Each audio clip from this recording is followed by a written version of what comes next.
Hello, नमस्कार। आपका इस चैनल पर स्वागत है। हम लोग यूजीसी नेट कॉमर्स का पेपर देख रहे हैं। हम लोग बहुत सी क्लासेस देख चुके हैं। आज हम लोग को देखना है नवंबर 2017 का प्रीवियस पेपर, जो कि थर्ड पेपर है। थंबनेल से देखे होंगे। जैसा कि हम लोग जानते हैं कि जो थर्ड पेपर होता है 75 क्वेश्चन होते हैं और ये लास्ट पेपर है। इसके बाद जो भी पेपर आएंगे वो 100 क्वेश्चन के होंगे, जो दो पार्ट्स में हम लोग स्टडी करेंगे। उसी प्रकार से ये भी हम लोग दो पार्ट्स में स्टडी करते हैं, राइट। तो विदाउट एनी कोई फर्दर डिस्कशन चलते हैं, पेपर देखते हैं, क्योंकि बात करने से कोई टाइम लॉस का फायदा है नहीं, समझ रहे हैं। तो इसलिए चलते हैं क्वेश्चन पे, देखते हैं कि क्वेश्चन बात करें कि क्या क्या चीज़ें हम लोग नया चीज़ें सीखने को मिलती है आज। देखिए, फर्स्ट क्वेश्चन है, buyers for several industries are potential competitors, they may integrate backward। यहाँ पूछा जा रहा है कि जो बायर्स होते हैं वो पोटेंशियल कंपटीटर्स होते हैं, हो सकता है इंटीग्रेटेड पिछड़े रूप से हो सकते हैं। तो ये सही है, right. They have different degree of bargaining power, उनके पास डिफरेंट टाइप्स की बार्गेनिंग पावर होती है, तो ये भी सही है। तो दोनों सही है, राइट। नेक्स्ट है, which one of the following governing factor in deciding the types of redressal agency which will deal with the dispute of consumer। किस प्रकार का डिस्प्यूट को redressal एजेंसी द्वारा सॉर्ट आउट किया जाता है? Area of sale of goods and services, types of goods and services sold, the choice of the consumer, the value of goods and service sold. तो देखिए, जो वैल्यू है उसका देखा जाता है, राइट, और किसी से मतलब नहीं है। जो value, the value of goods and services, इसको रेडरसल कमेटी के द्वारा सॉर्ट आउट किया जाता है, राइट। नेक्स्ट है, मैच कराना है regulatory role, promotional role, entrepreneurial role, planning role. तो यहाँ पर देखिए क्या है, deciding time and use of resources. तो यहाँ पर क्या कर रहे हैं, डिसाइड कर रहे हैं टाइम ऑन यूज रिसोर्स के, तो ये प्लानिंग रोल है, right. Capital intensive project public sector, imposing of high import duty. तो इम्पोजिंग हाई ड्यूटी क्या है, ये है regulatory role. Measures to control and cover risk in priority section. तो यहाँ पर क्या है, इसका हो जाएगा प्रमोशनल, ये हो जाएगा। और एंटरप्रेन्योर में क्या लास्ट में बचा, capital intensive project to public sector, तो एंटरप्रेन्योर रोल से रिलेटेड हो जाएगा, राइट। तो आप इस प्रकार से क्वेश्चन को सॉल्व कर सकते हैं। नेक्स्ट क्वेश्चन है, Which one of the following statement is not a correct relating to competition policy। जानते हैं कंपटीशन एक्ट 2002 के संबंध में पूछा जा रहा है। तो उस लॉ में क्या दिया गया है, कोलिजन एंड डोमिनेंस है पोटेंशियल फॉर अनफेयर कंपटीशन। सही बात है। आप कोलिजन गठबंधन कर रहे हैं या डोमिनेंस कर रहे हैं किसी मार्केट पे, तो वो भी अनफेयर कंपटीशन है। कंपटीशन को आप कम कर रहे हैं, अनुचित कंपटीशन है। The appeal against decision of competition, means appeal कर रहे हैं अगेंस्ट किसके, कंपटीशन कमीशन के विरुद्ध। India can be made to be competition appeal tribunal, tribunal आप जा सकते हैं, ये भी सत्य है। State monopolies, government business policies, functioning of regulatory authorities can not be scrutinise under this law. इसके अंतर्गत ये नहीं आता, ऐसा नहीं है, सब कुछ चीज़ें आती हैं, राइट। तो यही आपका गलत हो जाएगा। लास्ट देख लेते हैं, abuse of dominance rather than dominance should be the key of competition policy. तो ये निश्चित रूप से उसका पॉलिसी का की पॉइंट है। तो ये बस ध्यान रखना है कि इसमें गवर्नमेंट बिजनेस पॉलिसी सब आती है, राइट। नेक्स्ट क्वेश्चन है, which of the following is not a correct reference to the standard costing. Standard costing जानते हैं, एक्चुअल और स्टैंडर्ड के बीच में तुलना की जाती है ताकि प्लान किया सके, एक्टिविटी को डिटरमाइन किया सके, कॉस्ट कंट्रोल किया सके, इसलिए यूज किया जाता है। यहाँ पर देखिए, standard costing is a system where predetermined cost use for control are inter organisation. ये भी सही है। स्टैंडर्ड में भी expressed in quantitative and monetary measures, ये भी सही है, क्वांटिटेटिव और मॉनेटरी मेजर किए जाते हैं। Only adverse variance are investigate intensively. तो यहाँ पर बताया जा रहा है कि ओनली, देखिए ओनली शब्द है ना, इस पर सतर्क हो जाइए। ओनली, ऑलवेज, जो भी क्वेश्चन में कभी आए इन फ्यूचर में, तो हमेशा कॉन्शियस हो जाइए कि आई थिंक इसकी पॉसिबिलिटी ज़्यादा गलत होने की है, क्योंकि ओनली शब्द ना हम लोग कॉमर्स में नहीं चलता है। इस बात ध्यान रख रहिए, बहुत रेयर है, रेयरेस्ट ऑफ रेयर में चलेगा। तो इसलिए इसको ध्यान रखना है। Variance are investigated intensively. Only adverse variance नहीं, वेरियंस कैसा भी हो, एडवर्स हो फेवरेबल हो, उस सभी को ध्यान रखा जाता है कि फेवरेबल है तो और कैसे फेवरेबल किया सकता है, एडवर्स है तो क्यों फेवरेबल किया सकता है, ये सब चीज़ों को ध्यान रखा जाता है, right. Standard is determined for the each element of cost, each element cost determined होता है, ये भी सत्य है। तो इसमें नेक्स्ट है, ये देखिए फॉर्मूला है क्वेश्चन। तो देखिए ये फॉर्मूला किसका है, margin of safety, profit PV ratio, PV ratio, change in contribution, change in sales, break even point, fixed cost contribution, required earn desired profit, PV ratio. यहाँ पे देखिए ये गलत है, क्यों है, इसके आगे फिक्स्ड कॉस्ट होनी चाहिए थी। ओके, ये तो फार्मूला परफेक्ट बनता है, राइट। नेक्स्ट है schedule third part 2 of the company 2013 deal with which one of the following, किससे डील करती है, तो ये प्रॉफिट लॉस अकाउंट्स है। ओके, और यहाँ पर पार्ट 1 हो जाता है तो ये हो जाता है बैलेंस शीट से, राइट। तो ये ध्यान रखना है कि जो 2 पार्ट है वो प्रॉफिट लॉस है, फर्स्ट पार्ट बैलेंस शीट से है। नेक्स्ट है following statement is not true, when there is one liquidation and one formation is known as external construction. सही है कि एक कंपनी लिक्विडेट हो रही हो और एक निर्माण हो रहा हो तो इसका मतलब है एक्सटर्नल रिकंस्ट्रक्शन चल रहा है, right. Goodwill or capital reserve as when the amalgamation is the nature of merger, नहीं मेजर ऑफ एक्विजिशन। ओके, ध्यान रखना ये मर्जर का एक्विजिशन होना चाहिए था, इसलिए गलत हो जाएगा, क्योंकि मर्जर के संबंध में ये गुडविल कैपिटल नहीं मिलता है, एक्विजिशन के संबंध जब आप क्रय कर रहे होते हैं परचेज के संबंध में, राइट। और नेक्स्ट माल देख लीजिए, under the pooling interest of method the transferee company incorporate the assets and liabilities of the transferee company at book value। तो सही बात है, पूलिंग इंटरेस्ट के अंदर बुक वैल्यू पर लिया जाता है। the vendor company transfer preliminary expenses at the time of observation to equity shareholder account, तो इक्विटी शेयरहोल्डर अनुसार ट्रांसफर कर दिया जाता है, ये भी सत्य है। तो केवल ये ध्यान रखना यहाँ एक्विजिशन होना चाहिए था, राइट। यहाँ पर the list cost of optimal input combination of labour and capital required that the marginal revenue productivity ratio of the two input should be equal to their price ratio. तो यहाँ पर बोला जा रहा है कि ऑप्टिमल इनपुट कॉम्बिनेशन में क्या होता है कि two input should be equal to their price ratio, तो ये सत्य है, प्राइस रेशियो के बराबर होते हैं।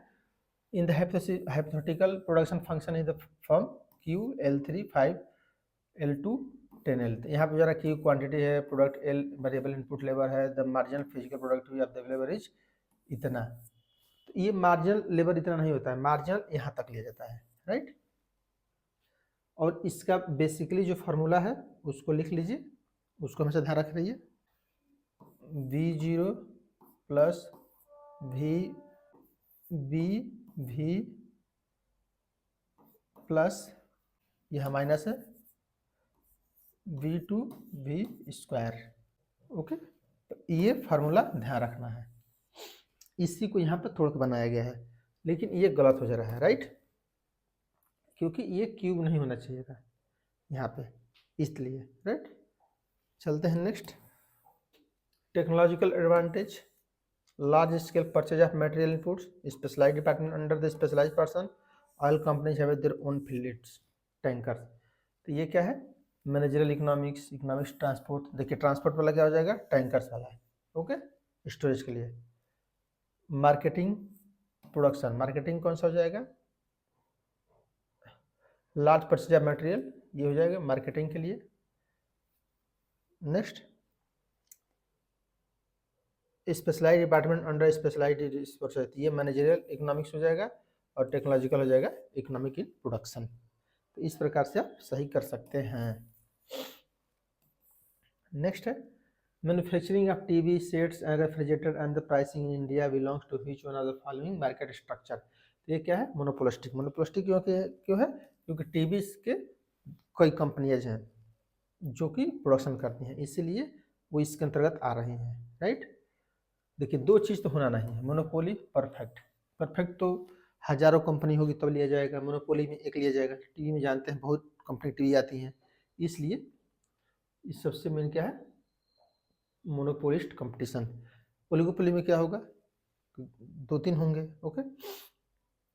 Next pricing at a part with market price the existing branch is considered to be the most reasonable pricing strategy for a production which is being sold in the strongly competitive market.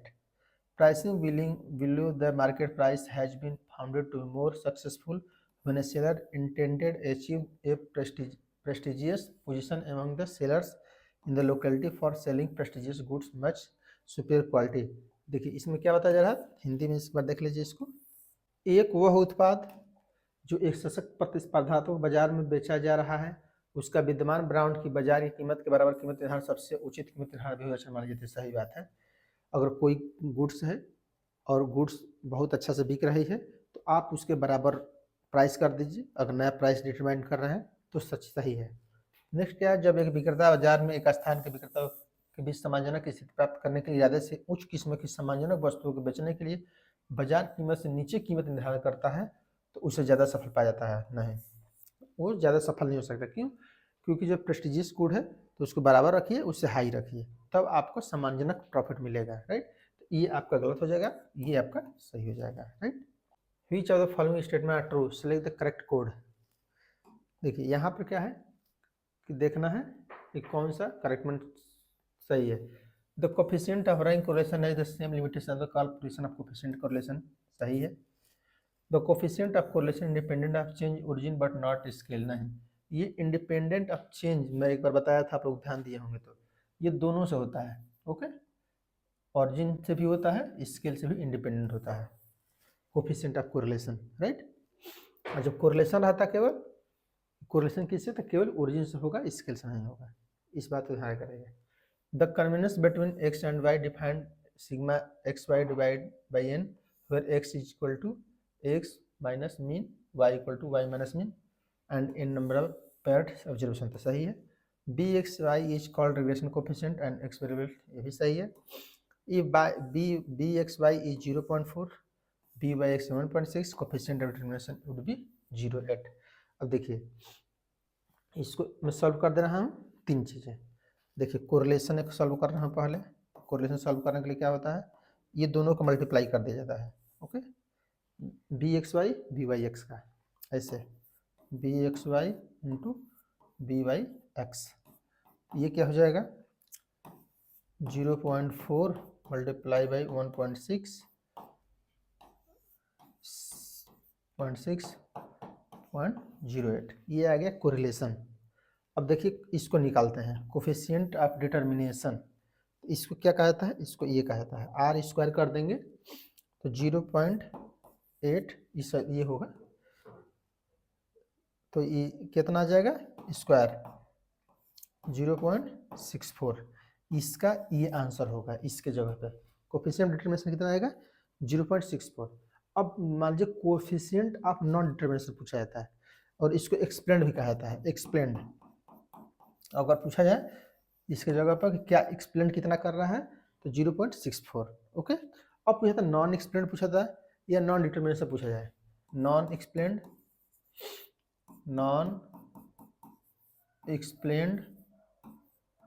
पूछा जाए या non determination पूछा जाए।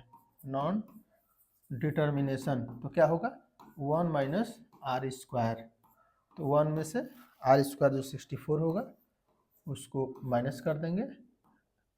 Okay, इसको under brackets में होता है और आ जाएगा कितना 0.36, तो ये क्या हो जाएगा 0.6 क्या हो जाएगा 36 नॉन डिटरमिनेशन आ जाता है। राइट, इस बात को ध्यान रखें। सॉरी ये नहीं होता है, सॉरी ये 0.36 क्या हो जाएगा नॉन एक्सप्लेंड हो जाएगा, नॉन डिटरमिनेशन आ जाएगा। राइट, तो इस प्रकार से तीनों चीज़ें मैं बता दिया, कभी भी आएगा तो आप लोग सॉल्व कर सकते हैं। The application of chi square test, parametric test कब यूज होता है। अब यहाँ पूछा जा रहा है कि जो काई स्क्वायर टेस्ट है वो पैरामीट्रिक टेस्ट कब होगा। जानते हैं ये नॉन पैरामीट्रिक टेस्ट है ओरिजिनली, लेकिन नॉन पैरामीट्रिक टेस्ट कब होगा स्मॉल सैंपल साइज में। ओके, तो यहाँ पर देखिए test of independence of attribute, test of goodness of fit, specific type of distribution, test of population variance, small size sample variance. Small size जब हो जाएगा तो यहीं पे ये यूज होता है, क्योंकि ये बेसिकली लॉन्ग टर्म के लिए, लॉन्ग सैंपल साइज के लिए होता है और नॉन पैरामीट्रिक टेस्ट है। लेकिन पैरामीट्रिक टेस्ट कब होगा small sample size. Right, next है which of the following situation in the applicable T test most appropriate. कब टी टेस्ट ज़्यादा अप्रोप्रिएट हो जाता है? Testing the significance of coefficient correlation between paired observation of the small size sample, testing the significance of coefficient correlation between paired observation of the large sample size, comparing variance of two small sample size, testing the significance of difference among mean values of the don't then two sample size. Okay, तो ये कब होता है? T test के समय, testing the significance of coefficient correlation between paired observation of the small size sample. तो small size sample के समय ये बेहतर तरीके से यूज किया जाता है। Which of the following is not logical data structure? Logical data structure में क्या होगा? स्टिक नहीं आता है, राइट। देखिए इसको लॉजिकल स्ट्रक्चर डाटा भी बना दे रहा हूँ ताकि और आप लोगों को ईजी हो जाए चीज़ें। Data structure and non primitive data structure. देखिए इसमें डिफरेंट टाइप्स के आते हैं, राइट। इंटीगर, फ्लोट, कैरेक्टर,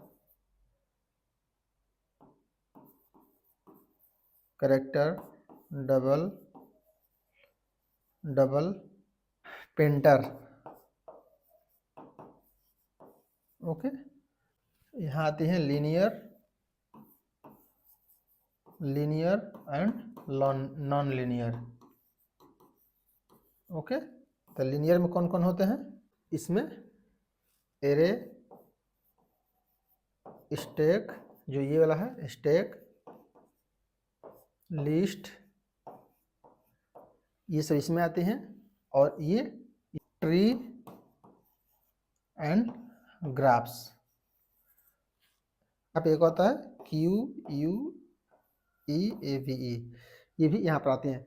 ये फॉर्मेट बना लीजिएगा, इसी के अनुसार ये बनाया गया है। देखिए chain, stack, list, not a logical data. Logical data में कौन नहीं आता है? Stack. Okay, a committee consist of a group of people specifically designated to perform some administrative work. जब स्टेटमेंटिव वर्क करती है तो ये क्या है?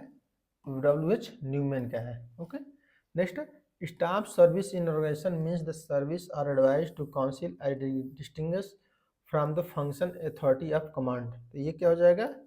J. Remuni. Organization is the informal when the aggregate interpersonal relationship are without conscious joint purpose. ये क्या है? C.I. बर्नार्ड का है। An identifiable group of the people contribution their efforts towards the attainment of goals and called organization. ये है मैकफर्लन के, right. तो ये आप इस तरह से इसको सॉल्व कर सकते थे। नेक्स्ट है, which of the following is not physical barrier in the communication? तो फिजिकल बैरियर क्या नहीं है? Poor vocabulary, noise, improper time, overload information. तो ये है पुअर वोकैबुलरी। ओके, आपके पास शब्द का अभाव है शब्दों का, तो ये फिजिकल बैरियर नहीं है, right. Next, management control 6 compel event the conform to plans. तो यहाँ पर पूछा जा रहा है कि मैनेजमेंट नियंत्रण करता है, कोई भी इवेंट्स को कंफर्म करता है कि प्लान कैसा है, उसके अनुसार ऑपरेट होता है, right. Controlling determine what's motivation to be employees of the organisation. तो नियंत्रण क्या करता है? मोटिवेटेड व्यक्ति को नियंत्रित करता है। तो ऐसा नहीं है, तो ये स्टेटमेंट 2 गलत हो जाएगा, राइट। नेक्स्ट है, sound planning is one of the essential element for the success of corporate entities. तो सही बात है कि साउंड प्लान, अच्छा एक प्लान होने से सक्सेस कॉर्पोरेट की पॉसिबिलिटी ज़्यादा हो जाएगी। Planning is deciding to advance what to do be done. भविष्य में क्या करना है उसको निर्धारण करना है, प्लानिंग है। मैं कई बार बता चुका हूँ। It involves the objective, policies, procedure, programme from among the alternatives. Among alternatives के बीच में पॉलिसीज, ऑब्जेक्टिव, प्रोसीजर सब ध्यान रखना है। तो ये दोनों सही है, right. Acceptability, affordability, accessibility, awareness, convenience aspect, functional and psychological aspect, information and knowledge aspect, economic and psychological aspect। तो यहाँ पर क्या है? Accessibility, information and knowledge aspect क्या है? Affordability, economic and psychological aspect, आर्थिक रूप से अफोर्ड कब कर पाएंगे, आर्थिक रूप से सही हो जाएंगे। एक्सेसिबिलिटी क्या है?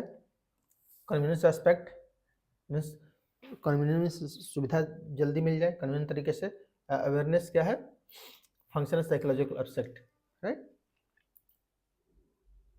ये हो नहीं सॉरी, ये हो जाएगा इंफॉर्मेशन एंड नॉलेज एस्पेक्ट। ये इसका एस्पेबिलिटी क्या होगा, फंक्शनल साइकोलॉजिकल एस्पेक्ट, राइट।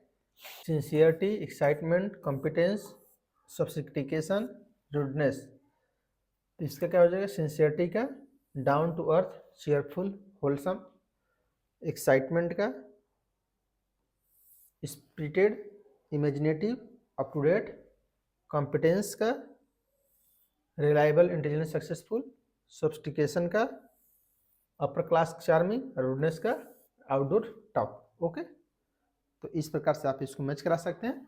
अब देखिए ये सब एक चीज़ बता दें आप, मैं कई बार बताया भी हूँ कि जो क्वेश्चन को मैं ना ज़्यादा बताऊँ उसको ज़्यादा मत पढ़िए, क्योंकि दोबारा ये आने वाला है भी नहीं। Okay,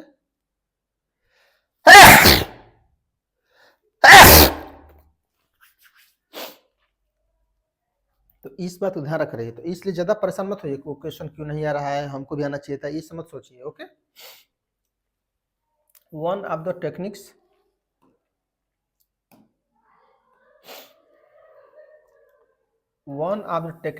stimulate creativity, developing new product, where you start when idea, thinking of the next idea, link of the next association, and this with association and come up to which new idea is known as है mind mapping है। Okay, new idea सोचना है, new idea develop करना है, ये सब चीज़ें क्या है, माइंड मैपिंग के अंतर्गत आती हैं। We are motivated, re-evaluate our beliefs, attitude, opinion or values assured at two different times.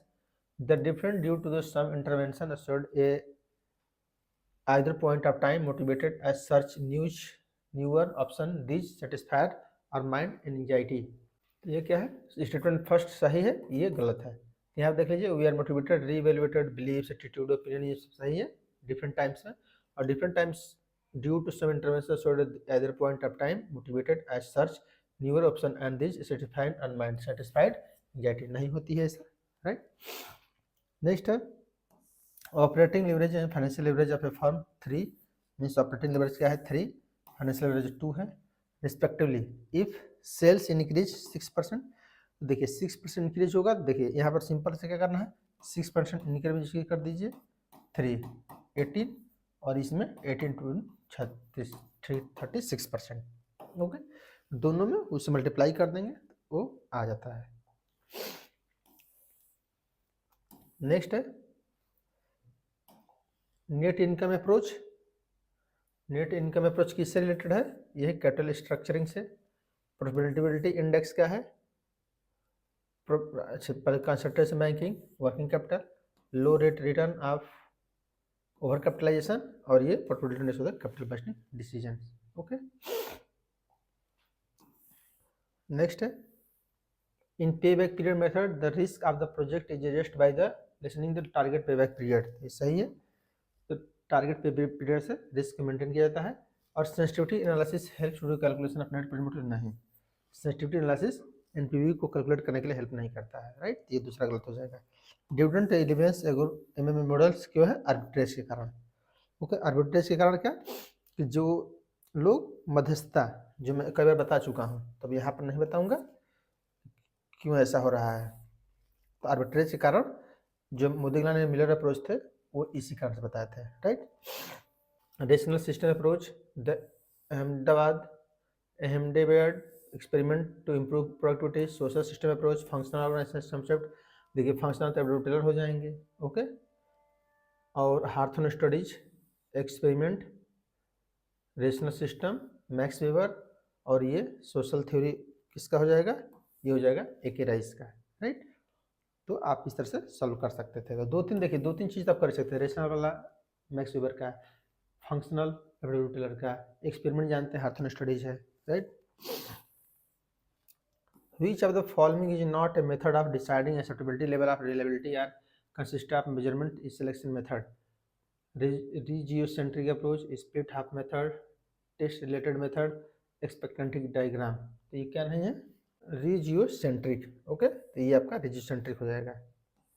Next है interview, competition of application blank, backward इंटरव्यूएशन, physical examination, employment test, comprehensive interview, final in decisions. देखिए तो ये तो last में एकदम fix हो जाएगा। तो जहाँ जी जी हो, जैसे देखिए जी लास्ट में दिया है ना, समझिए कि फिक्स है। ओके, इंटरव्यू भी देखिए ये लास्ट पहले हो जाएगा एफ, जैसे एफ है ना, तो देखिए या तो ये सही होगा या तो ये सही होगा, इस टाइप के समझिए। तो ये जैसे, तो यहाँ पर देखिए पहले समझते हैं प्रिलिमिनरी इंटरव्यू सही है, आप पहले प्रिलिमिनरी इंटरव्यू लेते हैं, राइट।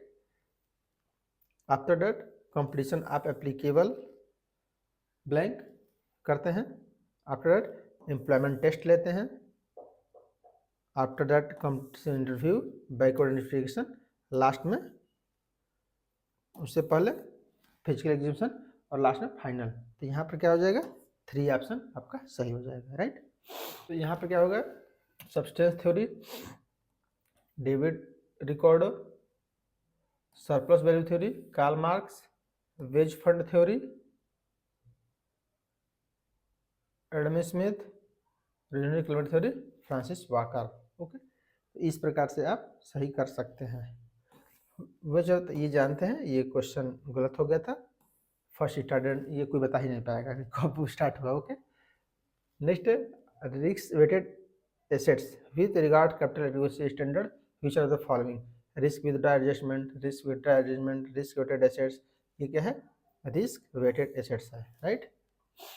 देखिए पहले हम लोग इस साइड पढ़ते हैं तो देखते हैं यहाँ फ्यूचर है, स्वैप है, हेजिंग है, फॉरवर्ड है। तो यहाँ सिंपल से इस साइड से इस साइड सॉल्व करेंगे बहुत इजीली हो जाएगा। देखिए यहाँ क्या है, consist of purchase of sale community in 2 different markets with expectation that future change in price in one market will be offset of opposite change in the other market। तो यहाँ पर पूछा जा रहा है कि कौन ऐसा करते हैं जो 2 मार्केट में फ्यूचर चेंज देखते हैं, कि इस मार्केट में क्या चेंज होगा, आगे क्या चेंज होगा। तो ये देखते हैं हम फॉरवर्ड में, राइट। नेक्स्ट है, एक contract in which seller agree to deliver an asset to buyer at a predetermined price at same future dates as privately negotiated. तो जो निगोशिएटेड होता है उसके आधार पर देखा जाता है कि हम फ्यूचर में डिलीवरी करेंगे। तो ये क्या है, ये हेजिंग, सॉरी ये हो जाएगा, ये हो जाएगा हेजिंग, ये हो जाएगा फॉरवर्ड। ओके, फॉरवर्ड क्यों है, ये प्राइवेटली यूज हो रहा है। फॉरवर्ड हमेशा प्राइवेटली की तरह से यूज होता है, बताया था फॉरवर्ड और फ्यूचर और फॉरवर्ड दो अंतर क्या है, ये सिस्टमेटिक होता है, ये सिस्टमेटिक नहीं होता है, स्टैंडर्डाइज होता है, ये स्टैंडर्डाइज नहीं होता है, राइट, इसलिए हो रहा है। ओके, नेक्स्ट है, is contractual agreement of exchange stem payments with opposite and matching the benefit arising the market discrepancies. ये क्या है, फ्यूचर है। देखिए दोनों एक तरह से हैं, ओके, लेकिन बस क्या है, प्राइवेटली टाइप से यूज हो रहा है, इसलिए ये फॉरवर्ड हो जा रहा है। फ्यूचर दोनों एक तरह से होता है, लेकिन ये स्टैंडर्डाइज तरीके से होंगे, ये अनस्टैंडर्डाइज्ड, राइट। नेक्स्ट क्या है, एक contract converting the purchase and sale of physical communities financial instrument for future delivery on a future exchange floor. तो ये क्या है, ये है। तो इससे क्या हो जाएगा, पहले देखते हैं, एक consist of purchase or sale of commodities of 2 different markets with the expectation that future change in price one market will be set by the opposite change in the other market। तो other market में हम कर देंगे, तो ये क्या है, hedging है, हेज कर रहे हैं, one market to another market में हेज के द्वारा हम करते हैं रिस्क कवर। ओके, एक contract which seller agrees to deliver assets of buyer to a determined price some future date is privately negotiated. तो प्राइवेटली तरीके से नेगोशिएट होगा, तो ये क्या होगा, ये फॉरवर्ड है, राइट। नेक्स्ट है, एक contractual agreement exchange stem a payment with opposite mechanism needs to the benefit arising due to the market. ये क्या हो जाएगा, ये है स्वैप्स है। ओके, और एक contract converting the purchase and sale of physical commodities financial instrument future delivery on a future exchange floor. तो ये क्या होगा, फ्यूचर पे, राइट। तो इस प्रकार से इसको हम लोग सॉल्व कर सकते हैं, राइट। तो यहाँ तक रहने देते हैं। ओके, नेक्स्ट क्लास में हम लोग मिलेंगे, नेक्स्ट आगे के रेस्ट ऑफ क्वेश्चंस के 36 से देखेंगे। ओके, आई थिंक क्लास आप लोगों को पसंद आया होगा। यदि क्लास पसंद आया हो तो लाइक करिए, शेयर करिए, सब्सक्राइब करिए। ओके, तो समाप्त करते हैं। Thank you for watching. जय हिंद, जय भारत।